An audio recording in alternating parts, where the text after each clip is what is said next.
Hi friends, இன்றைக்கி அவரைக்கொட்டை குழம்பும் மொச்சக்காய் குழம்பும் களியும் எப்படி செய்கிறதுன்னு பார்க்கலாம் வாங்க. இப்போ எண்ணெய் ஊற்றிக்கலாம். எண்ணெய் நல்லா காஞ்சிடுச்சு. வெங்காயம் போட்டுக்கலாம்.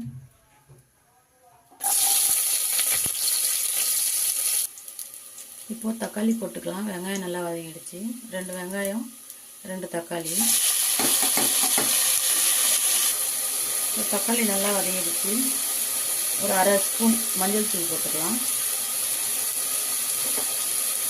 தக்காளி நல்லா வதங்கிடுச்சு. இப்போ அவரைக்காய், உருளைக்கிழங்கு, கேரட்டு போட்டுக்கலாம். அவரைக்காய் இல்லை, அவரைக்கொட்டை மொச்சக்காய். இப்போ இதுக்கு தேவையான அளவு மிளகாத்தூள் போட்டுக்கலாம். 2 ஸ்பூன் போட்டுக்கலாம்.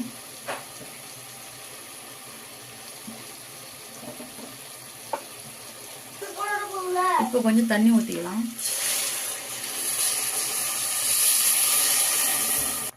அது கூட அரைச்சி வச்சிருக்கிற தேங்காய், சோம்பு, இது 2 பொருள் தான். அதை சேர்த்துக்கலாம்.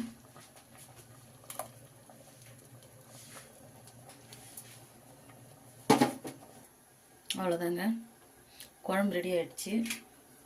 இதில் நம்ம 2 விசில் வச்சுக்கிட்டா சரியாக போகும். இந்த குழம்புக்கு காமனாக களி வச்சு பாருங்கள். கறி குழம்பு கூட தோற்று போகும். அவ்வளோ சூப்பராக இருக்கும். நீங்களும் ட்ரை பண்ணி பாருங்கள்.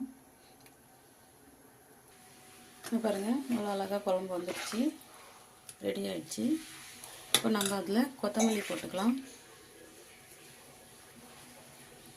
அவ்வளோதான், மொச்சக்கொட்டை குழம்பு ரெடி.